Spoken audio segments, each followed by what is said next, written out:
Hola, bienvenido a este rinconcito de lectura. Os traigo hoy un nuevo relato de Jordi Rocandio.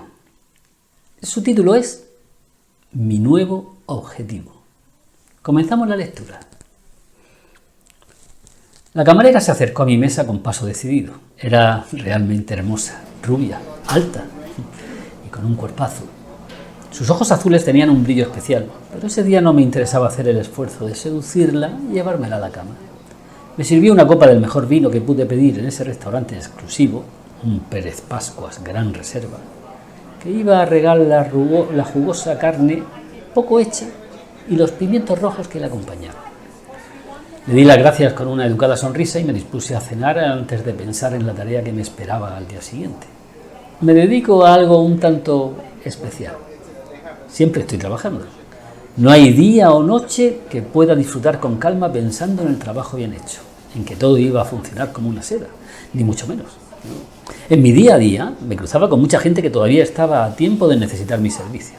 Algunos eran dignos de mi atención y otros pasaban inadvertidos a mi lado. Había de todo, gente respetable a ojos de los demás, gente que no, gente muy rica, gente muy pobre, vagabundos, políticos y cientos de personalidades diferentes. Todos tenían una cosa en común, que un día se cruzaban conmigo.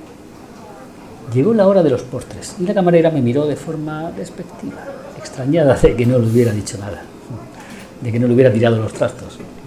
Causaba esa sensación en las mujeres. Me consideraban atractivo y no tardaban en estar bajo mis sábanas, pero ese día no. No, ese día no.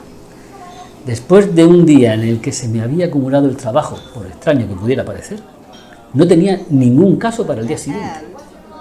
Era muy extraño, sobre todo en mi campo.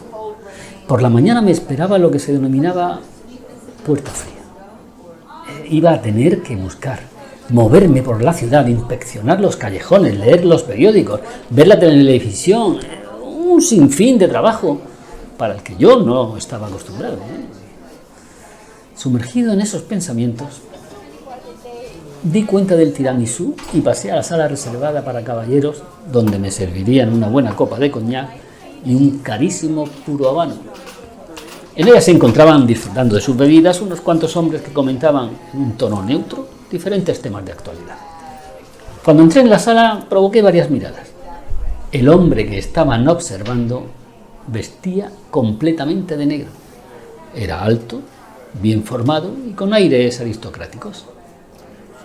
En unos segundos analicé a todas las personas de la sala y me di cuenta de que mis servicios allí tampoco iban a ser necesarios ese día, hecho que me llevó a disfrutar de mi bebida con toda tranquilidad.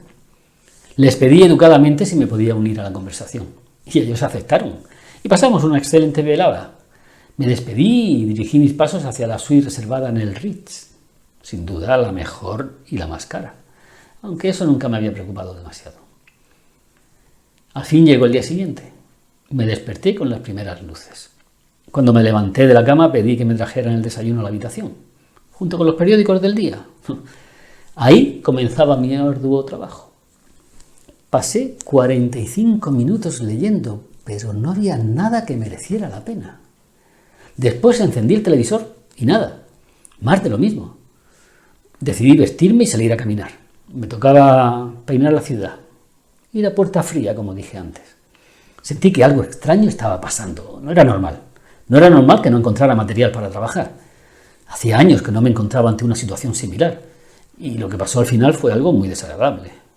Esta ausencia de trabajo no aseguraba nada bueno. Cuando acabé de asearme y arreglarme para el largo día, procedí a salir del lujoso hotel y encaminé mis pasos hacia los diferentes parques de la ciudad.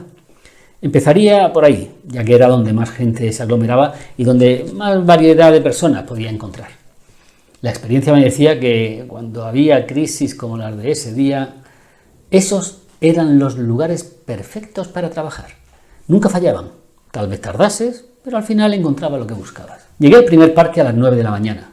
Pasé tranquilamente. Era uno más. Miraba y analizaba sin éxito. Solo había personas mayores jugando a la petanca. Nada de especial. Decidí buscar en otro parque. Ya eran las 12. Hacía buen tiempo. Estábamos a mediados de abril y el calor acompañaba. Apetecía dar un paseo. El riguroso invierno había dejado paso a una agradable primavera. Sin embargo, los resultados volvían a ser tan tristes como en el parque anterior. Nada relevante. Gente tranquila y agradable disfrutando de un buen paseo. Mi ánimo empezaba a decaer. La situación era más grave de lo que me esperaba.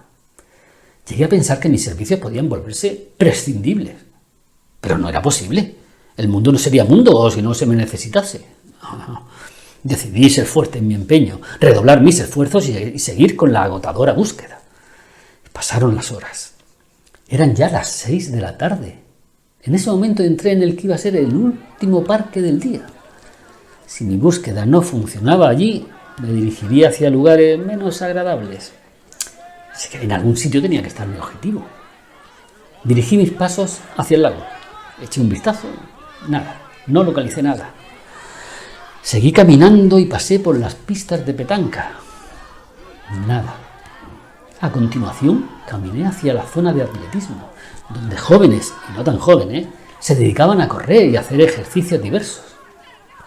Igualmente, nada. Mi desesperación ya era más que palpable. Empecé a pensar que había perdido el tiempo durante horas.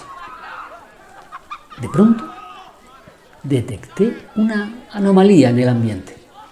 Una sensación rara se apoderaba de mí. Todos mis instintos despertaron de golpe y noté algo terrible, algo que me atraía irremediablemente hacia el área infantil del parque, donde los más pequeños disfrutaban con sus juegos dentro de la zona segura que solo podía proporcionar una adecuada valla de madera y el hecho de estar rodeado por la atenta mirada de los padres. Empecé a escudriñar. Me sorprendí por observar esa zona, ya que nada indicaba que pudiera haber algo incorrecto. Pero la sensación... Y entonces lo vi. Por fin lo había encontrado. Allí estaba el sujeto que me había provocado esas malas sensaciones.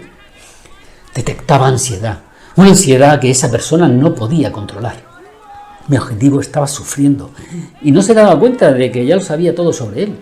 Conocía las bondades que había hecho durante su larga vida y también sus terribles defectos.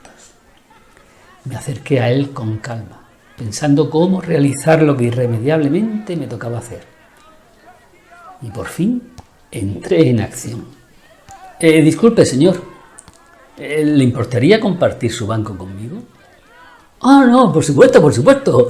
Siéntese, buen hombre, respondió educadamente Eliodoro Fernández. Y hasta aquí este corto relato. Espero que hayáis escuchado el anterior. Nos vemos en la próxima entrega.